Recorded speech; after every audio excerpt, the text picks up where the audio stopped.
terdinding dan tertutupi oleh segala sesuatu, yaitu alam dunia dan segala isinya, tetapi Allah tampak pada segala sesuatu. Maksudnya, bila hati seorang hamba sudah bersih dari penyakit-penyakit hati, ketika mata zahir melihat sesuatu, hatinya langsung ingat, merasakan dan paham bahwa Allah yang menciptakan, Allah yang mengadakan, dan Allah yang menghendaki sesuatu itu ada. Masya Allah, tabarakallah, Allah yang maha mengetahui. Jadi kalau hikmahnya yang ke-19 ini bagi kita yang ke-18, bagi kita kan belum dapat 18. Nah, insya Allah bisa tiap tiap bulan minggu pertama. Nah, ibu bapak nanti minggu depan hari Sabtu, ya rutin kajian rutin Sabtu tiap bulan, Sabtu kedua itu di Jalan Karya Masjid Al-Fajar. Ini kewajiban saya untuk mengajak. Nah, Pak Haji Parlen rajinnya datang ke Masjid Al-Fajar Jalan Karya. Itu tiap bulan minggu ke 2 Sabtu, tapi ini kan minggu ini kan Ahad ya. Di sini sana Sabtu. Di Masjid Muhajirin Komplek Bumi Asri tempat Pak Haji Ginting itu hari Jumat. Habis sholat subuh datang. Kajian ini juga Al-Hikam. Cuman udah jauh hikmahnya. Udah sampai 100 hikmah lebih. Ini kan baru berapa nih? 19. Ya.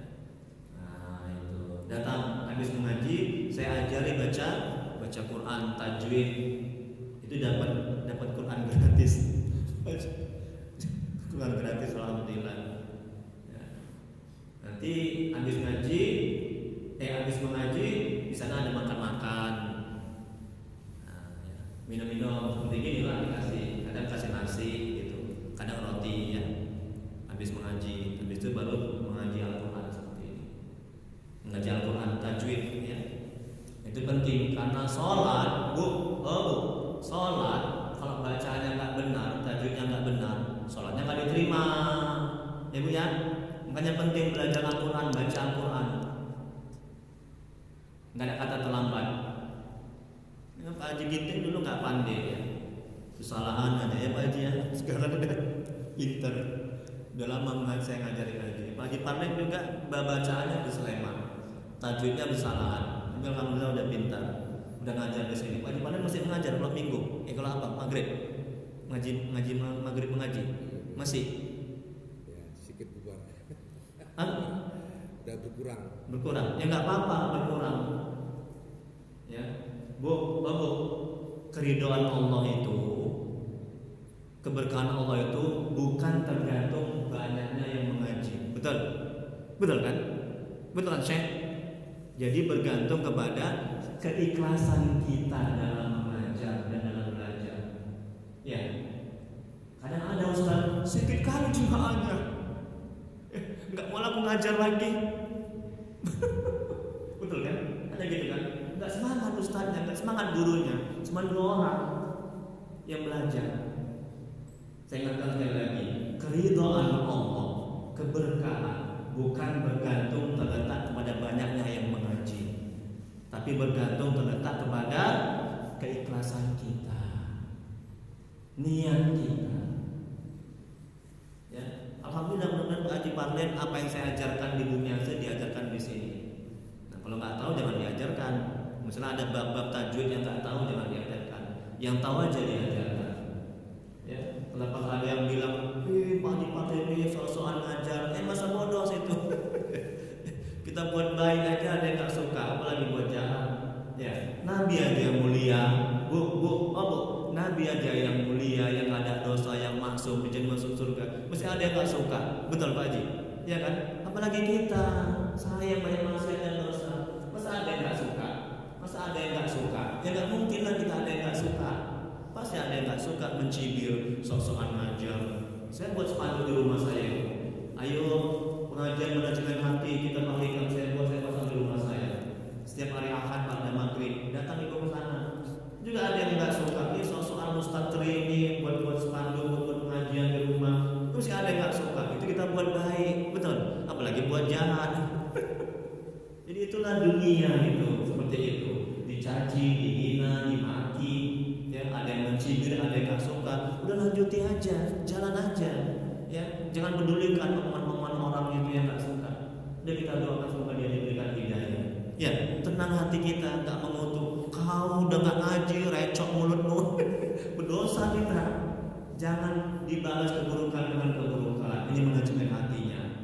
Kalau kita balas keburukan dengan keburukan, ya berdosa kita. Dan apa gunanya kita sekolah tinggi-tinggi? Apa gunanya kita belajar manajemen hati? Kalau setiap keburukan keburukan, kenapa aja ginting ini? Dia dihina, dicaci, dia tenang. Selalu cerita sama saya, Ustaz, ada yang gak suka sama saya, dihina saya, dicaci, dia gak membalas dengan keburukan, dia doakan, ya. Makanya murah rezeki bagi ini. Baik, jadi kalau hikmah yang 19 ini, Al-Imam Ibnu Athaillah mengatakan, bagaimana mungkin dapat digambarkan dalam akal dan hati bahwa Allah terhijab oleh sesuatu, padahal Allah menampakkan segala sesuatu. Jadi maksudnya, ketika kita melihat alam, mata hati kita kalau bersih, mata hati kita bisa melihat, menyadari alamnya. Di alam ini ada karena diadakan. Ketika melihat anak, mata zalim melihat anak yang belum taat, maka mata hati bisa melihat anak belum taat karena kehendak Allah, atas izin Allah, dan pada hakikatnya perbuatan Allah. Kalau itu yang kita lakukan, setan menjauh, ya. Nafsu jinak dan tertekan, sehingga kita akan bisa bersabar terhadap kesulitan dan musibah yang datang kepada kita. Wallahu a'lam. Hanya Allah yang Maha mengetahui. Jam 6:35. Baik, kita ada pertanyaan? Belum, kita tutup dengan doa. Masya Allah, Syekh. Apa kabar saya, sehat? Yang mengatakan Pak Ustaz Al-Uzlah apa sih? Oh, pintar Syekh ya. Terima kasih Pak Haji. Semoga Allah melanjutkan dari Pak Haji. Ustaz, yang halaman 3 nomor 8. Apa tuh uzlah? Apa tuh uzlah? Ini pernah dibahas yang lalu. Tapi udah lama kaji kita ya. Di sini juga ini. Uzlah itu mengasingkan diri. Mengasingkan diri. Kayak Nabi Muhammad. Dalilnya Nabi Muhammad dia beruzlah di mana Ustaz? Ke gua Hiro, ya kan? Kenapa? Karena masyarakat di sekitar dia itu pada waktu itu nggak baik masyarakatnya. Takut dia tercemar, takut dia rusak akhlak dia, agama dia, maka dia mengasingkan diri ke gua Hiro. Uzlah mengasingkan diri. Pak Haji mau ke hutan, uzlah. Jadi itu uzlah dengan badan, mengasingkan diri, kita pergi. Misalnya ke masjid, mengasingkan diri. Di uzlah itu kita berzikir, banyak berzikir, supaya kita tidak terpengaruh dengan dengan lingkungan yang buruk, mengasingkan. Gitu. Juga bisa uzlah dengan hati. Badan kita tetap di masyarakat, tapi hati kita tetap bersihkan kepada Allah. Itu akan selamat itu. Kayak seorang sufi wanita besar Rabiatul Adawiyah. Semoga Allah merahmati dan meridhoinya. Nah, dia uzlahnya itu dengan hati. Badan dia itu di masyarakat bergaul, tapi hatinya berjinak-jinak dengan Allah. Artinya hatinya terus terpaut kepada Allah. Selamat jadi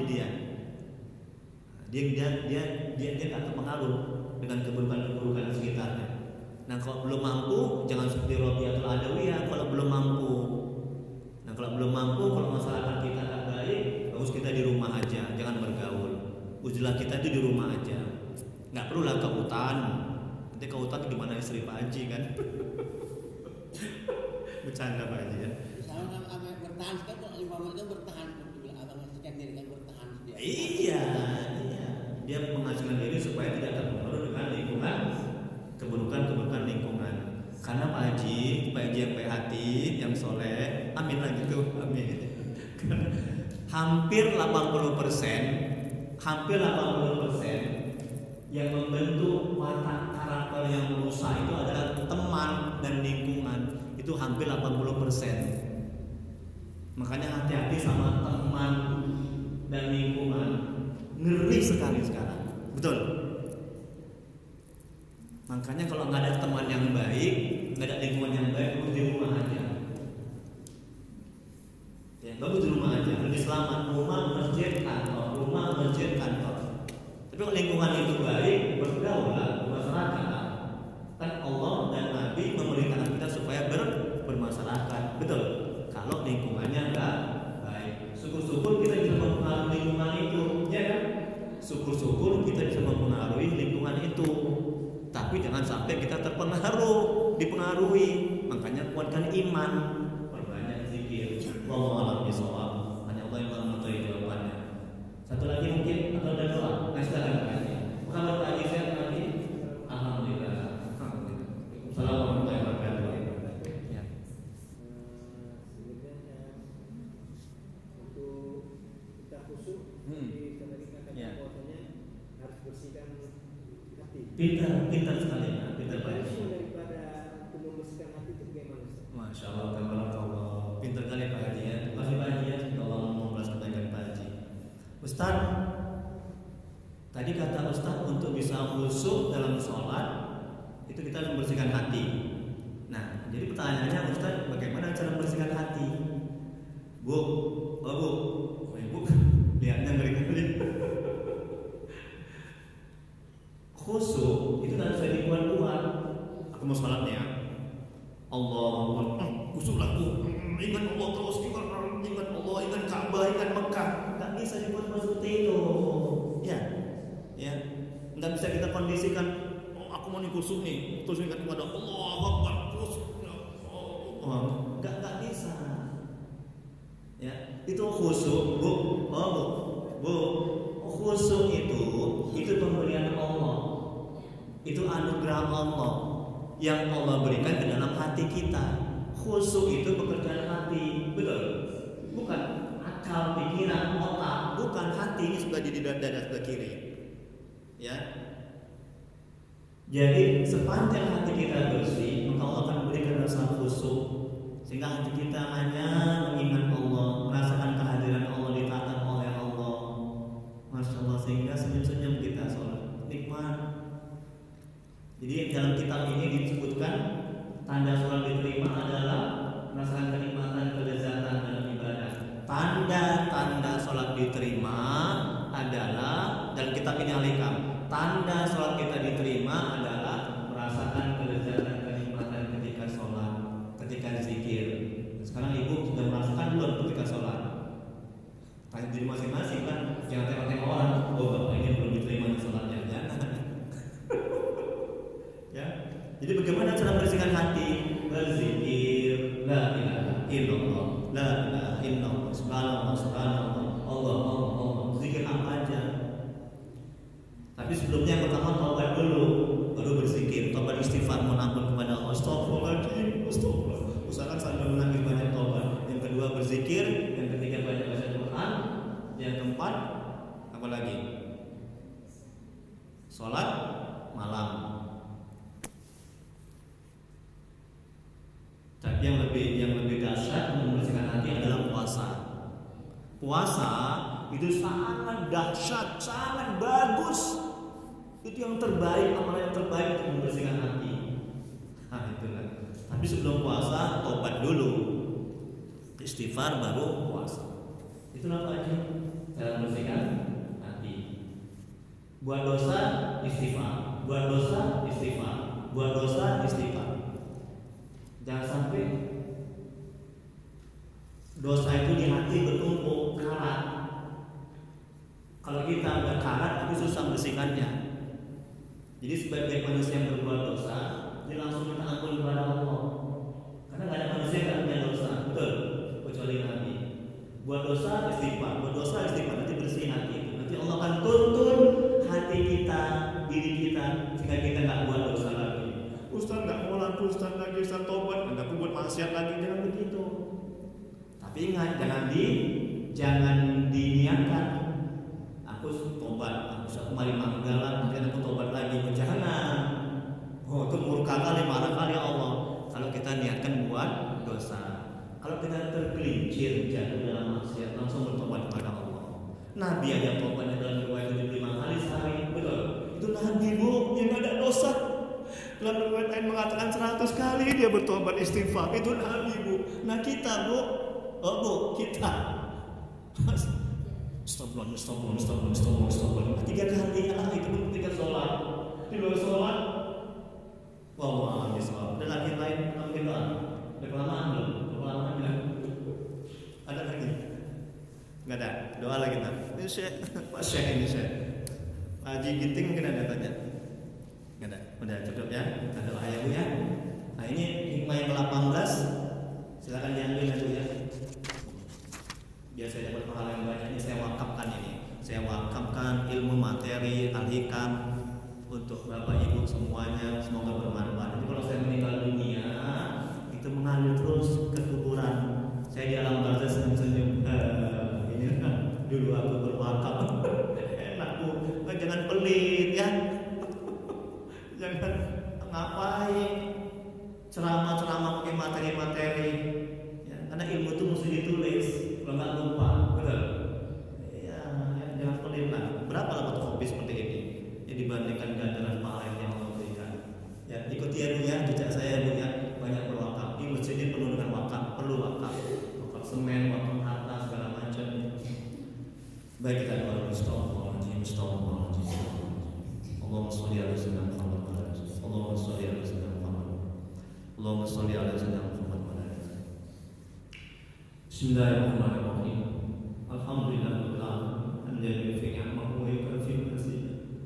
Ya Rabbana lakal hamdu kama yanbaghi li jalali wajhika wa 'azimi sultanik. Allahumma shalli ala sayyidina Muhammad wa ala ali sayyidina Muhammad. Ya Allah ya Rahman ya Rahim. Dengan keberkahan dan kemuliaan Nabi Muhammad sallallahu alaihi wasallam dan keberkahan kepada Syekh Abdul Majid dan keberkahan kepada Syekh Imam Al-Fatihah wasallam. Ampuni ya Allah besar doa kami. Ampuni sebesar apapun masa lalu mereka. Terima amal ibadah mereka. Terima taubat mereka. Kasihanlah mereka ya Allah. Ya Allah, ampuni dosa orang tua kami yang telah mendahului kami. Jauhkan mereka dari siksa kubur-Mu ya Allah. Jadikan kuburan mereka taman-taman surga. Tempatkan mereka di surga, sebagai surga ya Allah. Ya Allah, tolonglah ya Allah. Mohon ya Allah. Ampuni dosa dan maksiat kami ya Allah. Ampuni sebesar apapun masa lalu kami. Terima amal ibadah kami. Terima taubat kami. Kasihanlah kami ya Allah. Ya Allah, ya Rabb yang Maha Menata. Jadikan keluarga kami keluarga yang sakinah mawaddah warahmah. Jadikan anak-anak kami ya Allah anak yang saleh dan salehah ya Allah. Mohon ya Allah, tolong ya Allah. Jauhkan kami dari musibah dan bala bencana ya Allah. Ya Allah, mohon ya Allah, tuntun hati kami agar bisa istiqomah di jalan, agar bisa selalu mengingat-Mu, agar bisa selalu berselawat kepada Rasul-Mu ya Allah. Ya Allah, bila di antara kami, keluarga kami, jemaah ini, saudara kami ada yang sakit, mohon angkat penyakitnya ya Allah. Beri kesembuhan kepada mereka ya Allah. Bila ada yang mendapat kesulitan hidup, mohon ya Allah, mudahkan ya Allah, angkat kesulitannya ya Allah. Rabbana atina fid dunya hasanah wa fil akhirati hasanah wa qina